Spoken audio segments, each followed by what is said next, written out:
Eu vi o que acontece quando a porta se fecha e o silêncio toma conta da casa.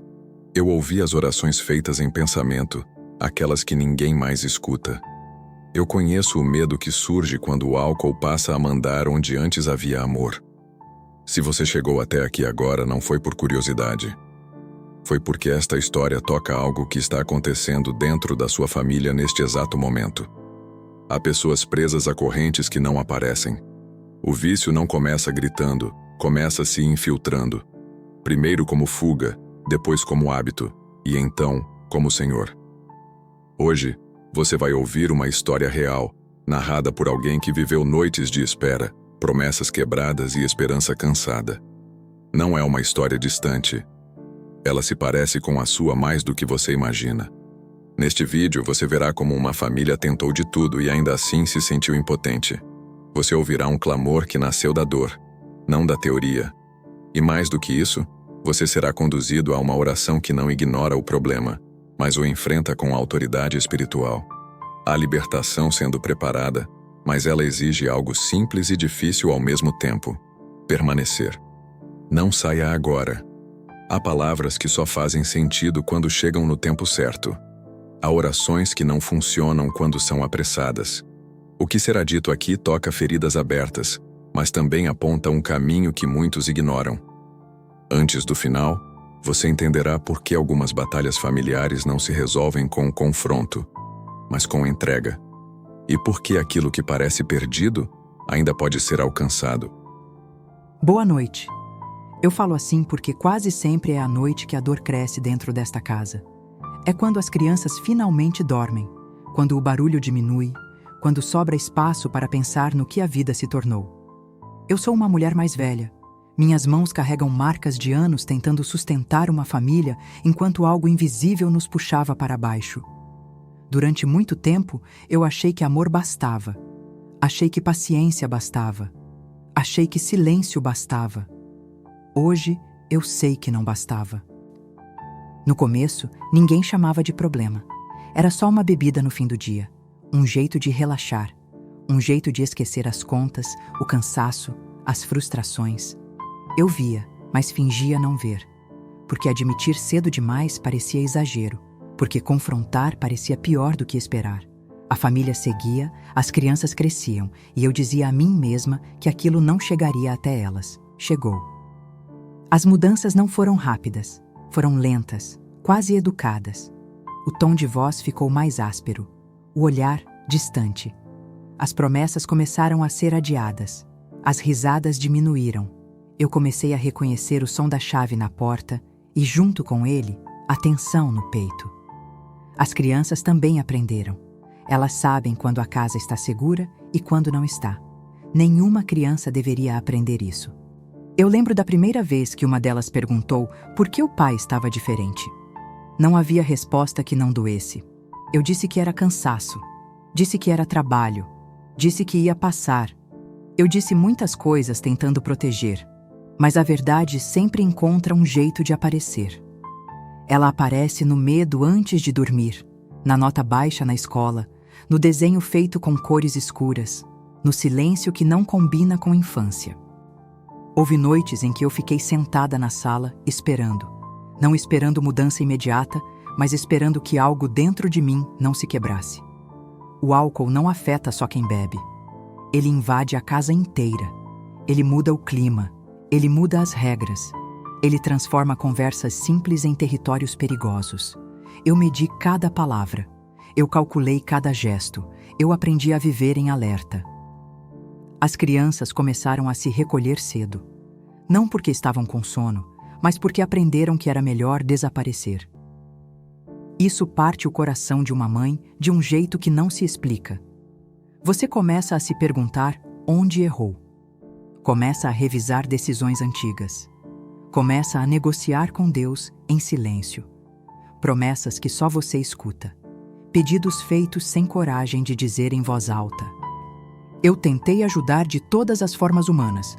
Conversa, apoio, compreensão, cobrança suave, cobrança firme. Nada parecia atravessar aquela barreira invisível. O álcool virou prioridade, virou refúgio, virou resposta para tudo. E nós viramos coadjuvantes dentro da própria casa. As crianças começaram a se sentir culpadas. Eu precisei dizer mais de uma vez que não era culpa delas, mas eu mesma lutava para acreditar. Houve momentos de esperança, promessas de mudança, dias bons, finais de semana tranquilos, e então a queda. Sempre a queda. Cada recaída levava um pedaço da nossa confiança. Cada recaída cansava mais a fé. Eu via o brilho indo embora devagar. Via a pessoa que eu amava se escondendo atrás de algo que a destruía. Ser uma mulher mais velha nesse cenário traz um peso diferente. Não há mais ingenuidade, há memória. Há comparação entre o que foi e o que é. Eu lembrava do começo da família, dos planos simples, do riso fácil. Lembrava de quando as crianças eram pequenas demais para perceber. Hoje elas percebem tudo. E isso dói mais do que qualquer discussão. As noites se tornaram longas, as manhãs pesadas. Eu acordava já cansada. Preparava café tentando manter a rotina como se a normalidade ainda existisse. Crianças precisam de rotina para sobreviver ao caos. Eu aprendi isso na prática. Eu me tornei forte porque não havia escolha, mas força constante também cansa. Houve dias em que pensei em desistir, não da família, mas da esperança. Porque esperar dói quando nada muda. Porque amar alguém preso a um vício é amar alguém ausente mesmo estando presente. As crianças perguntavam menos, mas observavam mais. O silêncio delas gritava. Eu sentia que algo precisava mudar antes que aquela história se repetisse nelas. Eu vi o medo se transformar em comportamento. Criança que se torna adulta rápido demais. Criança que cuida dos irmãos. Criança que se cala para não piorar o ambiente. Isso deixa marcas. Eu comecei a entender que o problema não era só um hábito. Era uma prisão que arrastava todos nós. As discussões aumentaram. Não por falta de amor, mas por excesso de dor. Quando o álcool fala mais alto, o diálogo desaparece. Eu me vi discutindo por coisas pequenas, porque as grandes já não tinham solução aparente. Eu chorava escondida para não assustar as crianças. Elas já tinham medo suficiente. Com o tempo, percebi que o vício também me prendia. Eu vivia em função dele, do horário, do estado, do humor. Eu não era livre. As crianças não eram livres. A casa não era livre. Tudo girava em torno de algo que não deveria mandar em nada. Foi então que eu entendi algo que mudou minha forma de enxergar essa história. Algumas batalhas familiares não se resolvem apenas com conversa, limite ou esforço humano. Há lutas que drenam a alma porque não são apenas emocionais. Elas são espirituais. O álcool não era só um problema de comportamento. Era uma força que nos afastava, nos dividia, nos enfraquecia. Eu comecei a sentir medo não só do que estava acontecendo, mas do que poderia acontecer se nada fosse feito. Medo pelas crianças, medo pelo futuro, medo de perder quem eu amava para algo que parecia maior do que nós. Esse medo me levou a um ponto de decisão: continuar tentando sozinha ou pedir ajuda de um lugar mais alto. Esta história não termina aqui, porque quando a dor chega ao limite, ela vira clamor. E é desse clamor que nasce o próximo passo. Um pedido que não vem da força, mas do esgotamento. Um pedido que reconhece que não dá mais para carregar tudo sozinha. Chegou um momento em que eu parei de pedir mudanças pequenas. Parei de pedir apenas dias melhores. Parei de pedir força para continuar aguentando. Eu entendi que o problema não era só o que eu via, mas o que nos mantinha presos a esse ciclo. O álcool já não era um hábito, era um domínio. E todo domínio precisa ser enfrentado de outra forma. Eu comecei reconhecendo algo difícil de admitir. Eu não podia libertar quem estava preso. Amor não bastava. Vigilância não bastava. Discussões não bastavam. O vício sempre voltava, mais forte, mais confiante, como se tivesse certeza de que venceria pelo cansaço. Foi aí que o pedido mudou de tom. Não era mais um pedido tímido, era um clamor. Eu pedi libertação. Não como quem exige, mas como quem se rende. Eu entreguei o nome daquela pessoa, a história dela, as dores que antecederam o vício, as feridas que nunca foram tratadas. Eu entreguei também minhas falhas, porque aprendi que ninguém atravessa essa luta sem errar. Eu pedi que aquilo que nos prendia fosse quebrado, não apenas controlado. Nesse pedido, eu incluí as crianças. Pedi que elas não herdassem o medo. Pedi que não crescessem achando normal viver em alerta. Pedi que o ciclo parasse ali, naquela geração. Pedi que a casa voltasse a ser lugar de descanso, não de tensão. Pedi proteção sobre a mente delas, sobre o coração delas, sobre o futuro delas. Eu também pedi libertação para mim, porque viver ao lado de alguém preso a um vício também aprisiona. Eu pedi para deixar de viver com medo do próximo episódio. Pedi para não reagir mais a partir da dor. Pedi para não endurecer o coração. Pedi para continuar amando sem me destruir. Esse pedido não foi feito com pressa. Foi feito com consciência. Eu sabia que libertação não é mágica. É processo. Mas todo processo começa quando se reconhece que há algo errado e que não se pode vencer sozinho. Eu parei de negociar com o problema e comecei a enfrentá-lo espiritualmente. Eu pedi que tudo o que alimentava o vício perdesse força, que a fuga deixasse de ser refúgio, que a mentira deixasse de ser desculpa, que o vazio fosse preenchido de outra forma. Eu pedi clareza para quem estava preso, para que enxergasse o que estava perdendo, quem estava ferindo, o que estava destruindo sem perceber. Esse pedido não nasceu da raiva. Nasceu do amor cansado, do amor que apanhou muito, mas ainda acredita, do amor que não romantiza mais a situação, mas também não desistiu. Foi um pedido feito de joelhos, mesmo quando o corpo estava em pé. Um pedido que não gritava, mas tremia. Algo começou a mudar dentro de mim nesse momento. Não fora ainda. Dentro. Porque quando o pedido é verdadeiro, ele reorganiza quem pede antes de transformar quem é pedido. Eu parei de esperar sinais imediatos e comecei a sustentar a decisão de não aceitar mais aquele domínio sobre a família. Esse pedido abriu espaço para algo que eu não sentia há muito tempo: a possibilidade de acolhimento. Porque quando se pede libertação, também se precisa de alguém que acolha a dor que ficou pelo caminho. E foi aí que outra voz começou a se fazer presente. Eu conheço o peso que você carrega. Eu vi cada tentativa frustrada, cada noite sem resposta, cada oração interrompida pelo cansaço. Eu sei como é amar alguém que parece distante mesmo estando ao seu lado. Eu não me aproximei agora por acaso. Eu me aproximei porque o seu limite foi alcançado e porque o seu pedido foi ouvido. Você não falhou por ter esperado demais. Você não falhou por ter acreditado nas promessas. Você não falhou por amar. O que você viveu não foi fraqueza, foi resistência. E resistência prolongada também fere. Eu acolho essa ferida antes de tocar na libertação, porque ninguém sustenta um milagre com o coração em pedaços. Eu sei que você tentou proteger as crianças mesmo quando estava quebrada por dentro. Eu vi você sorrindo quando não tinha forças. Eu vi você pedindo silêncio para não provocar mais conflitos. Eu vi você engolindo palavras para manter a casa de pé. Nada disso passou despercebido. O que você suportou em silêncio tem peso diante de mim. Você não precisa mais carregar sozinha o que não foi feito para uma pessoa carregar. O vício tentou se impor como dono, mas ele não tem autoridade sobre esta família. Ele ocupou espaço porque encontrou dor aberta, cansaço acumulado e ausência de descanso. Eu não ignoro as causas, mas também não me submeto a elas. Eu acolho quem espera e quem caiu.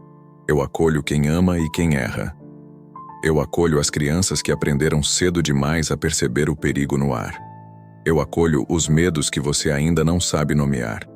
Nada precisa ser escondido agora. O acolhimento vem antes da restauração porque ninguém se levanta quando ainda está sendo julgado. Você não está errada por se sentir cansada. Você não está errada por ter perdido a paciência em alguns momentos. Você não está errada por ter pensado em desistir. Eu não estou aqui para apontar dedos. Eu estou aqui para sustentar quem quase caiu. Enquanto você ouve estas palavras, algo está sendo reorganizado dentro de você. A culpa começa a perder força.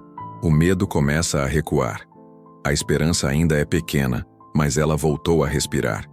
E quando a esperança respira, o impossível começa a se tornar possível. O que vem a seguir não é um encerramento, é um anúncio. Há palavras que não consolam apenas, elas apontam o que está por vir. E agora você precisa ouvir o que está sendo preparado. Eu estou te mostrando algo antes que aconteça, porque fé também é visão. Há uma mudança que não começa no comportamento, começa no interior. Antes que a libertação seja visível, ela é decidida. E essa decisão já foi tocada. O que parecia impossível de ser quebrado começou a perder sustentação, mesmo que você ainda não perceba pelos sinais externos. O vício não desaparecerá fingindo que não existiu. Ele será confrontado pela verdade. E a verdade começa a incomodar quem estava confortável na fuga. Haverá resistência, haverá confusão, haverá momentos em que tudo parecerá igual.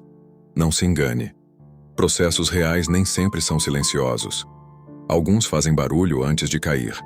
Eu estou guardando as crianças enquanto isso acontece. O que tentou marcar o coração delas não terá a palavra final.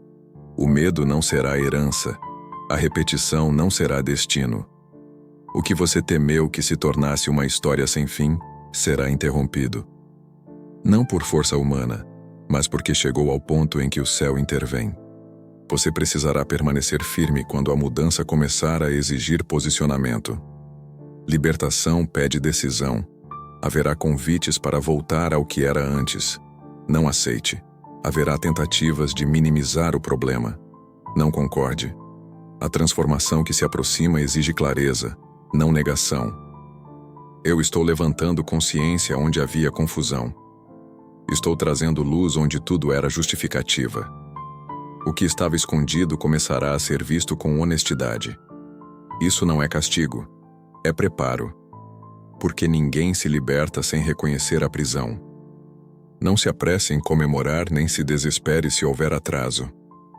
O tempo da restauração não segue a ansiedade, ele segue verdade. E a verdade já começou a agir. Você não verá tudo de uma vez, mas verá o suficiente para não desistir. Guarde isso dentro de você. O que parecia uma derrota prolongada era na verdade um caminho sendo levado ao limite para que não houvesse retorno ao erro.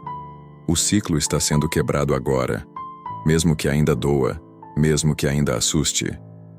O que vem a seguir não é promessa vaga, é entrega. E só se entrega aquilo que se confia. Prepare o coração, porque a última parte não encerra uma história. Ela sela uma decisão. Agora entregue. Não com medo, não com desconfiança, não com reservas escondidas. Entregue por inteiro aquilo que você tentou controlar por tanto tempo. Diga em silêncio o nome dessa pessoa. Diga o que você não conseguiu dizer em voz alta. Diga o que ainda dói admitir. Nada precisa ser organizado antes de ser colocado em minhas mãos. Eu recebo esta família como ela está, cansada, ferida, confusa, mas ainda de pé. Eu recebo quem luta contra o vício e quem sofre por causa dele. Eu recebo as crianças que aprenderam cedo demais a esperar pelo clima da casa. Eu recebo a mulher que segurou tudo quando já não tinha forças. Nada aqui é pequeno demais para ser cuidado. Eu corto agora o poder que o álcool tentou exercer sobre esta história. O que foi usado como fuga perde autoridade. O que foi usado como desculpa perde força. O que parecia controlar decisões, palavras e atitudes não governa mais. Esta casa não pertence ao medo. Esta família não pertence ao vício.